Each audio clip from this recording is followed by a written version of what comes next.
भगवान शिव कैसे दिखते हैं, पहला प्रश्न। दूसरा, भगवान सही माने में तो उत्तर है जैसे आप देखना चाहते हो वैसे दिख रहे हैं अब भी।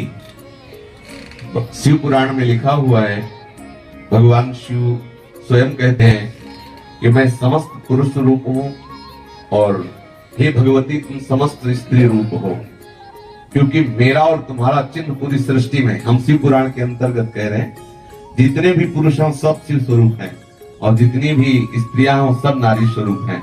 अब आप किस स्वरूप में महादेव जी को देखना चाहते हैं, सर्व रूप में या रुद्र रूप में या शांत रूप में, किस रूप में?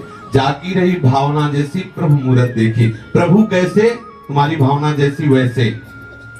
किसी की भावना है कि प्रभु का रूप नहीं, तो प्रभु अरूप रूप से अनुभव में आते हैं। किसी की भावना है प्रभु राम रूप, तो राम रूप में। आज हमारी भावना कामी है तो कामिनी रूप में।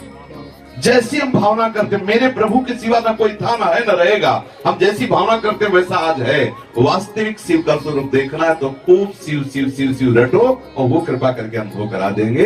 वो वाणी का विषय नहीं, जो वास्तविक शिव का चिदानंद स्वरूप है वो अनिर्वचनीय है और वो स्वयं दिखाए तो आप देख सकते हो। किसी की सामर्थ्य नहीं, सोई जाने जे देहु जनाए, और जब जान जाओगे तो तुम में और उनमें अंतर नहीं रह जाएगा।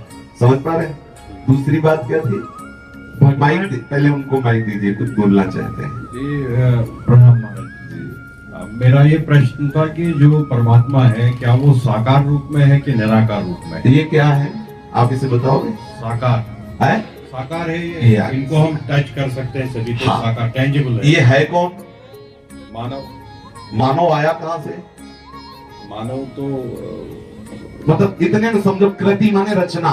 जी जी ये सब रचना है ना, तो कोई रचनाकार है ना, है तो इतना मान गए ना। जी जी। कृति माने रचना, प्रकृति, जितना भी जो कुछ है वो एक रचना है, इसका रचनाकार कोई है। अब इसमें आश्चर्य की बात यह है कि जैसे कुम्हार मिट्टी के पात्रों की रचना करता है तो कुम्हार और होता है, चाक और होती है और मिट्टी का पात्र और होता है, लेकिन इसमें रचनाकार ही रचना बन करके आया हुआ है। वासना वासुदेवस्य वासितम भुवनत्रयम् सर्वभूत निवासोऽस्मि वासुदेव नमोस्तुते। इसीलिए शुद्ध बुद्धि की आवश्यकता है। वो निराकार है, वो साकार है, वो न निराकार है न साकार है, वो सत है, वो असत है, वो सत असत से परे है। इसीलिए वेद जिसे नेति नेति कहते हैं, महामहिमा में योगी मुनि जिनके लिए तरसते रहते हैं और वो कृपा करके बरसते रहते हैं। हम जैसी भावना करें वैसा ही हमें अनुभव में आएगा। ये यथामाम प्रपद्यन्ते तास्तथे भजाम में हम, क्योंकि वही सर्व रूप है, उसके सिवा कुछ और है ही नहीं। ये बात समझ में आ रही है आपकी? जी आगे जी महाराज जी, जैसे हम ध्यान लगाते हैं तो ध्यान लगाने के टाइम में हम क्या ये कल्पना है, जैसे हम कल्पना करते हैं कि हमारे भगवान शिव के हाथ में त्रिशूल है, जटाओं से गंगा बहती है और यहाँ पर चंद्रमा है, तो क्या ये हमारी कल्पना है, किसी व्यक्ति की कल्पना रही होगी कि इस तरीके से भगवान? अब इसमें थोड़ा सुधार कीजिए। लौकिक दृश्य को लाने के लिए कल्पना शब्द का प्रयोग किया जाता है और परमार्थिक के लिए भावना का किया जाता है। भावना पवित्र होती है और कल्पना झूठी होती है। कल्पना में हम एक कल्पना कर रहे हैं, वो है नहीं, और भावना में सत्य है, वो है जो आप चिंतन कर रहे हो, ये है। संसार का जो दृश्य है ये कल्पना कहा जा सकता है, लेकिन प्रभु का जो स्वरूप है वो भावना किया जाए। आप जैसी भावना करोगे वैसा अनुभव आएगा। ये किसी कवि की कल्पना नहीं कि वो त्रिशूल लिए हैं, उनके माथे पे गंगा है, वो है। आप अनुभव करो तो आपको दिखाई देंगे। और जिन्होंने प्यार किया है उनसे, तो जैसे अम्मा पप्पा प्यार करते हैं ना, अम्मा पप्पा समझते हैं, गांव की भाषा में क्या जाती है, ऐसे प्यार करते हैं भगवान शिव और पार्वती। आज भी वैसे ही प्यार करते हैं। कभी कभी कोई ऐसी बात आई तो दिखाई देता है कि अम्मा पप्पा आ गए और उनका दुलार बरसने लगता है, वो है। उनकी भावना करो, कल्पना नहीं। कल्पना शब्द एक सांसारिक हो जाता है और भावना शब्द भक्ति से जुड़कर साकार स्वरूप हमारे सामने प्रकाशित कर देता है। समझिए महाराज जी, जैसे शिव और पार्वती है तो हम शास्त्रों में लिखा है ये अर्धनारेश्वर है, एक ही शरीर में दोनों है, तो अर्धनारेश्वर असल बात वही, अलग अलग दोनों फिजिकल फॉर्म्स है, वो वही शरीर अलग अलग है। हम जैसी भावना करते हैं ना वो वैसे एक ही तत्व। पहली बात ये समझ लो, एक ही तत्व है, दूसरा नहीं। वही तत्व लीला के लिए अर्धनारेश्वर बनकर के दिखा रहा है कि आधा मैं शिव हूं, आधा शक्ति हूं। फिर वही अलग अलग होके दिखा रहा है, देखो ये मेरा पूरा शिव रूप है, ये मेरा पूरा शक्ति रूप है। फिर वही चराचर रूप में होके दिखा रहा है, ये देखो मेरा वैभव है कि मैं ही चराचर के रूप में व्याप्त हूँ। और ये जो बात जान जाता है वो मुक्त हो जाता है, जो ये नहीं जान पाता वो बंधा रहता है, राग द्वेष और द्वंद्वों में जन्म मरण आदि नाना प्रकार के क्लेशों को भोगता रहता है। समझ पा रहे हैं आप? जी जी महाराज। भगवान कृष्ण, शिव, विष्णु, राम कौन है? एक ही है। नाटक मंच पे नौटंकी के नाटक में एक ही कलाकार पहले राजा बन के आता है, फिर जोकर बन के आता है, वही सेवक बन के आता है, वही नाना प्रकार। गोपाल शास्त्र नाम में भगवान का नाम है जगन नाटक वही भवा।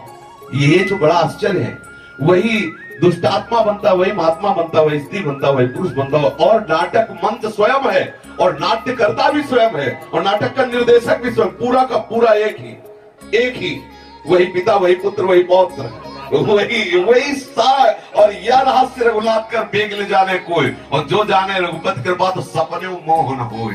यही ब्रह्म ऋषि महात्मा जन जान गए तो जीवन मुक्त हो गए, और संसारी यही नहीं जान पाते तो लाठी चलाते।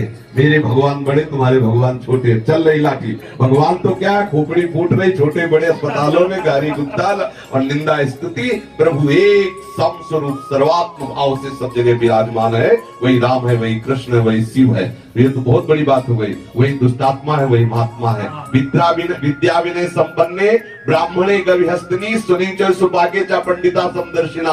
विद्या विनय संपन्न ब्राह्मण में, गाय में, हाथी में, कुत्ता में, चांडाल में एक ही श्री कृष्ण विराजमान, अर्थात एक ही श्री कृष्ण ये सब बना हुआ है। जो ऐसा जानता है वही पंडित है, वही शिव है, वही सौ है, वही राम है, वही कृष्ण है, वही सब कुछ है। अब कह दिया जाए वही सौ है तो कान खड़े होंगे, वही सौ है और सौ से ही भगवान का अवतार हो रहा है। पृथु और अर्ची अवतार सौ से हो रहा है। वेन के मरे हुए शरीर से भगवान का अवतार हो रहा है, पृथु और अर्ची का। अब बोलो वही है ना, वही शिव है, वही सौ है, वही शक्ति, वही चराचर जगत एक है। जो एक समझ गया वो मुक्त हो गया, जो अनेक समझ गया वही भ्रमित हो गया। बस इतना अंतर है। वही सब रूपों में वही राम है, वही कृष्ण है, वही शिव है। जहां आप अपने मन को लगा दो वही सबसे बड़ा है और उसी का सारा पसारा है। शिव पुराण देखो तो सबसे बड़े शिव, देवी पुराण देखो तो देवी, भागवत देखो तो सबसे बड़ी देवी, भागवत देखो तो सबसे बड़े कृष्ण, गरुड़ पुराण जहां जो देखो, गणेश जी का देखो सबसे बड़े गणेश, क्योंकि वही सबसे बड़ा तत्व सब रूपों में खेल रहा है। तो कोई कहीं कोई छोटा है नहीं और हम सब बड़े बनना चाहते हैं, नहीं बने। जिस मार्ग में चले हम सबसे बड़े बने, क्यों? क्योंकि सबसे बड़े का है इसलिए सब बड़े बनना चाहते हैं। क्योंकि ये लक्षण है, पिता का लक्षण पुत्र में आता है। सबके हृदय में रहता है मैं टॉप पे पहुंचूं, क्योंकि टॉप वाले का है, सबसे टॉप जो है उसी का है, इसलिए सबके अंदर ये रहता है। मैं अगर चोर भी बनूं तो टॉप का चोर बनूं, बदमाश बनूं तो टॉप का बनूं, बालाजी बनूं तो टॉप का बनूं, विद्वान बनूं, क्यों? क्योंकि वो टॉप का है। वो सबसे बड़ा जो एक अद्वितीय तत्व है उसी का है, इसीलिए उसी की तरफ भाग रहा है। मैं मरूं ना, मैं सदैव सुख में रहूं, क्योंकि अविनाशी का है, सुख सिंधु का है। ये लक्षण प्रतीत होते हैं कि हम सब उसी सच्चिदानंद के स्वरूप है, अपने को भूल गए देह भाव में। आज का सत्संग सुनो, प्रारंभ था अभिमान ही जन्मता मरता और नाना प्रकार के चाह भय आदि प्रकट करने वाला है। यदि देहाभिमान गलित हो जाए तो अभी हम जीवन मुक्त हैं, अभी हम परमानंद में। समझ गए?